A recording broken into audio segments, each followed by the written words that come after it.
Iran అత్యున్నత నాయకుడు ఆయతుల్లా Ali Khamenei మరణించి 131 రోజులవుతోంది. ఆయన అంత్యక్రియలు జూలై 4న మొదలవుతాయి. ప్రపంచవ్యాప్తంగా నాయకులను ఇరాన్ ఈ కార్యక్రమానికి ఆహ్వానిస్తోంది. జూన్ 23న ఇరాన్ అధ్యక్షుడు పెజెస్కియాన్ ప్రధాని మోదీని కూడా ఆహ్వానించారు. అయితే భారత ప్రభుత్వం ఒక ప్రతినిధి బృందాన్ని పంపాలని నిర్ణయం తీసుకుంది. ఈ బృందంలో ప్రధాని మోదీ కానీ విదేశాంగ మంత్రి కానీ లేరు. ఆహ్వానమున్న ప్రధాని మోదీ ఎందుకని వెళ్లటం లేదు? అసలు ఇరాన్కు వెళ్లి భారత బృందంలో ఎవరెవరున్నారు? ఇరాన్తో సంబంధాలు, అమెరికా ఇజ్రాయెల్తో బంధాలు, ఈ త్రిముఖ బంధంలో భారత్ ఎలా బ్యాలెన్స్ చేస్తుంది?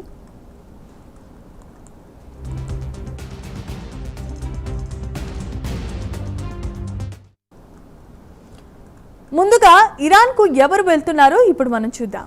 ఖమేనీ అంత్యక్రియలో పాల్గొనే భారత ప్రతినిధి బృందంలో 2 ప్రముఖులు ఉన్నారు. ఒకరు రిటైర్డ్ లెఫ్టినెంట్ జనరల్ సయ్యద్ అతా హస్నైన్, ప్రస్తుతం బీహార్ గవర్నర్. మరొకరు కేంద్ర విదేశాంగ శాఖ మంత్రి పబిత్రా మార్గారిటా. సయ్యద్ అతా హస్నైన్ ఒక సైనిక కుటుంబం నుండి వచ్చిన వారు. ఆయన తండ్రి మేజర్ జనరల్ సయ్యద్ మెహదీ హసైన్ కూడా ఆర్మీలోనే పనిచేశారు. 1974లో హస్సైన్ గద్వాల్ రైఫిల్స్లో కమిషన్గా అయ్యారు. జమ్మూ కాశ్మీర్, సియాచిన్, శ్రీలంక, పంజాబ్, ఈశాన్య రాష్ట్రాల్లో పనిచేసిన అనుభవం ఉంది. 2010లో జమ్మూ కాశ్మీర్లో 15వ కార్ప్స్ కమాండ్ను చేపట్టారు. సుమారు 40 ఏళ్ల పాటు సైన్యంలోనే ఆయన సేవలు అందించారు. ఆయనకు ఉగ్రవాద వ్యతిరేక చర్యలు, వ్యూహం, దౌత్యంలో నిపుణుడిగా మంచి పేరుంది. రిటైర్మెంట్ తర్వాత 2018లో సెంట్రల్ యూనివర్సిటీ ఆఫ్ కాశ్మీర్కు ఛాన్సలర్గా పనిచేశారు. 2020లో నేషనల్ డిజాస్టర్ మేనేజ్మెంట్ అథారిటీలో సభ్యుడు. ప్రస్తుతం ఆయన బీహార్ గవర్నర్గా కూడా విధులు కొనసాగిస్తున్నారు.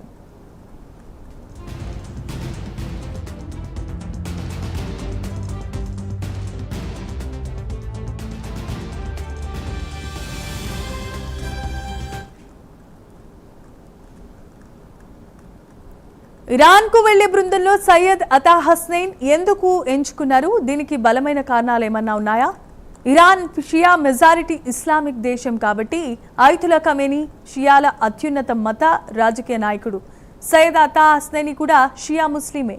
ఆయన రిటైర్డ్ ఆర్మీ అధికారి, గవర్నర్ లాంటి రాజ్యాంగ హోదా కూడా ఉంది. ఈ కారణాల వల్ల ఆయన ఎంపిక ప్రాధాన్యతను సంతరించుకుంది. ఇక కేంద్ర మంత్రి పబిత్రా మార్గరిటాను ఎందుకు పంపిస్తున్నారు అనే సందేహం కూడా రావచ్చు. రాజకీయాల్లోనికి రాకముందు పబిత్రా మార్గరిటా అస్సామీ సినిమా రంగంలో ప్రముఖ నటుడు, నిర్మాత, దర్శకుడు.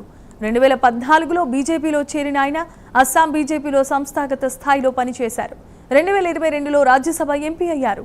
అదే ఏడాది అస్సాం ముఖ్యమంత్రి హిమంతా బిస్వా శర్మకు రాజకీయ కార్యదర్శిగా నియమితులయ్యారు. ప్రస్తుతం మోదీ కేబినెట్లో విదేశాంగ, వస్త్ర మంత్రిత్వ శాఖల సహాయ మంత్రి కూడా. 2024 జూన్లో ఆయన మోదీ ప్రభుత్వంలో విదేశాంగ, వస్త్ర మంత్రిత్వ శాఖల సహాయ మంత్రిగా బాధ్యతలు స్వీకరించారు. ఇక పవిత్రా మార్గరిటాను ఇరాన్కు వెళ్లే బృందంలో ఎంపిక చేయడం వెనుక కూడా వ్యూహాత్మకమైన ఎత్తుగడే ఉంది. ఆయన విదేశాంగ మంత్రిత్వ శాఖలో భాగం. ఆయన హై ప్రొఫైల్ కాదు, మరీ లో ప్రొఫైల్ కూడా కాదు. ఇరాన్ పట్ల భారత ప్రస్తుత వైఖరికి సరిగ్గా ఆయన సరిపోతారు.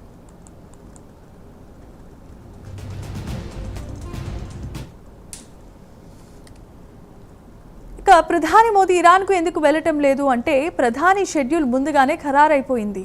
జూలై 1 నుంచి 3 వరకు జపాన్ ప్రధాని సనాయ్ తకైచి భారత పర్యటనలో ఉంటారు. జూలై 4న ప్రధాని రాజస్థాన్లో జోధ్పూర్ వెళ్తారు. ఆ తర్వాత జూలై 6 నుంచి 11 వరకు ఇండోనేషియా, ఆస్ట్రేలియా, న్యూజిలాండ్ పర్యటనలకు వెళ్తారు. అయితే ప్రధాని మోదీ ఇరాన్కు వెళ్లకపోవటం కనుక 3 అంతర్గత కారణాలు కూడా ప్రస్తావిస్తున్నారు విశ్లేషకులు. అందులో ఒకటి ఖమేనీ అంత్యక్రియలు ఉద్రిక్తంగా మారే అవకాశం ఉండటం. ఖమేనీ ఒక దాడిలో ప్రాణాలు కోల్పోయిన సంగతి తెలిసిందే. షియా సాంప్రదాయం ప్రకారం ఆయన అంత్యక్రియలు కేవలం సంతాప సభ మాత్రమే కాదు, అది న్యాయం, ప్రతిఘటనకు సంబంధించిన మతపరమైన, రాజకీయ రూపాన్ని సంతరించుకుంటాయి. 6 రోజుల పాటు జరిగే అంత్యక్రియల కార్యక్రమాల్లో ప్రజలు మొహరాం తరహాలో విలపిస్తారు. ఇది చాలా ఉద్రిక్తంగా ఉంటుంది. ఇందులో పాల్గొనడం అంటే ప్రధాని మోదీ కూడా ఇరాన్ ప్రతిఘటనకు బహిరంగంగా మద్దతు ఇస్తున్నారని అర్థం వచ్చేలా ఉంటుంది. భారత్ దీన్ని నివారించాలని అనుకుంటోంది. 1989లో ఇరాన్ మొదటి సుప్రీం లీడర్ రుహుల్లా ఖొమైనీ అంత్యక్రియల్లో 1 కోటి మందికి పైగా ప్రజలు పాల్గొని అప్పుడు మృతదేహాన్ని ఖననం చేయటానికి ముందు బ్యారియర్లు కూలీ తొక్కిసలాట జరిగి సుమారు 56 మంది వరకు చనిపోయారు. ఇక రెండవ అంశం వైఖరిని అకస్మాత్తుగా మార్చడంపై విమర్శలు. ఖమేనీ మరణంపై భారత్ మొదట మౌనం వహించటం. 5 రోజుల తర్వాత విదేశాంగ కార్యదర్శి విక్రమ్ మిశ్రీ ఇరాన్ రాయబారి కార్యాలయానికి వెళ్లి సంతాపాన్ని తెలిపినప్పుడు మొదటిసారి బహిరంగంగా స్పందించింది. మూడవ అంశం, భాగస్వామ్య దేశాలకు తప్పుడు సంకేతాలు వెళ్లే ప్రమాదం కూడా ఉంది. ఖమేనీ అంత్యక్రియలో ప్రధాని మోదీ పాల్గొనడం భారత్ భాగస్వామ్య దేశాలను ఇరాన్ ప్రత్యర్థి దేశాలు కలవరపెట్టొచ్చు. ఇందులో అమెరికా, ఇజ్రాయెల్తో పాటు సౌదీ అరేబియా, యుఏఈ లాంటి సున్నీ మెజారిటీ దేశాలు కూడా ఉన్నాయి.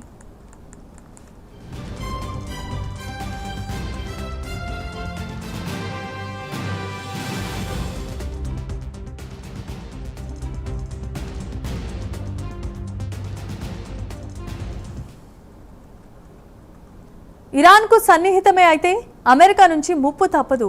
హోర్మోజ్ జలసంధి ఇప్పటికీ ఇరాన్ నియంత్రణలో ఉంది. భారత్ ముడి చమురులో 40%, ఎల్ఎన్జీలో 50%, ఎల్పీజీలో 90% ఈ మార్గం నుంచే వస్తుంది. ఇక్కడ చిన్నపాటి అంతరాయం కూడా భారత్లో చమురు సంక్షోభాన్ని సృష్టించవచ్చు. మరోవైపు అమెరికా భారత్కు పెద్ద వాణిజ్య భాగస్వామి. త్వరలో 2 దేశాల మధ్య పెద్ద వాణిజ్య ఒప్పందం కూడా జరగబోతోంది. అంటే ఇరాన్తో సంబంధాలు తెగిపోతేనే ఇంధన సంక్షోభం, అమెరికాతో దూరం పెరిగితే వ్యాపారానికే నష్టం. ఇలా 2 నష్టాలు తప్పవు. అయితే ఇరాన్తో భారత ప్రజలకు సానుభూతి కూడా ఉంది. భారత్ ఇరాన్ల మధ్య సంబంధాలు శతాబ్దాల కాలం నాటివి. భాష, వాణిజ్యం, నాగరికత స్థాయిలో లోతైన సంబంధాలు కలిగి ఉన్నాయి. అందుకే యుద్ధ సమయంలో కూడా భారత్ ఇరాన్ను బహిరంగంగా ఖండించలేదు. ఖమేనీ మరణంపై కూడా భారత్ ప్రత్యక్ష మౌనం వహించకుండా మర్యాదపూర్వకమైన సంతాపాన్ని వ్యక్తం చేసింది.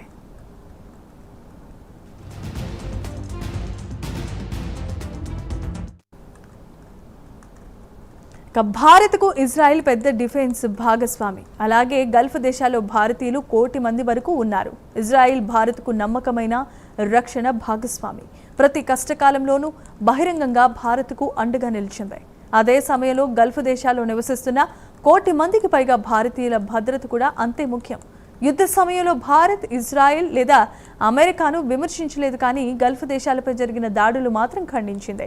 పాకిస్తాన్ ఇరాన్కు సానుభూతి చూపించిన తర్వాత యుఏఈ చాలా మంది పాకిస్తానీ కార్మికులను తిరిగి పంపించేసింది. భారత్ అలాంటి తప్పును చేయకూడదని కోరుకుంటోంది.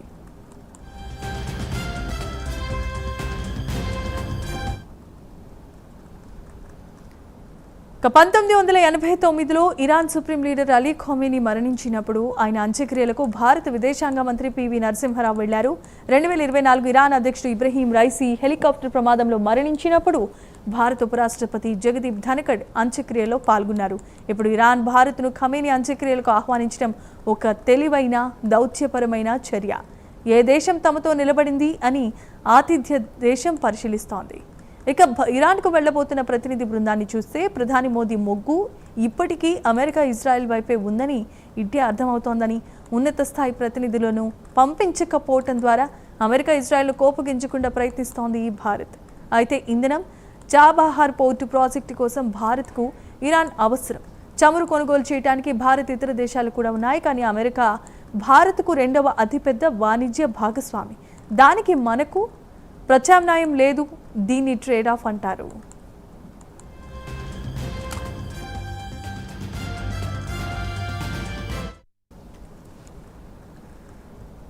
ఇరాన్ కూడా భారత్ బలహీనతను అర్థం చేసుకుంది.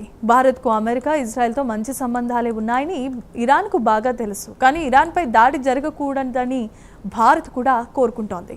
ఇరాన్ భారత్ను ఒక పెద్ద మార్కెట్గా చూస్తూ ఉంటే అందుకే భారత్తో సంబంధాలు మంచిగా ఉండాలని కూడా ఆశిస్తోంది. చాబహార్ పోర్ట్ 7,200 కిలోమీటర్ల పొడవైన మల్టీమోడ్ రవాణా ప్రాజెక్ట్ నార్త్ సౌత్ ట్రాన్స్పోర్ట్ కారిడార్కు కీలకమైన కేంద్రం. ఈ corridor Bharat, Iran, Afghanistan, Azerbaijan, Russia, మధ్య ఆసియా, యూరోప్ మధ్య సరుకు రవాణా కోసం ఉద్దేశించింది.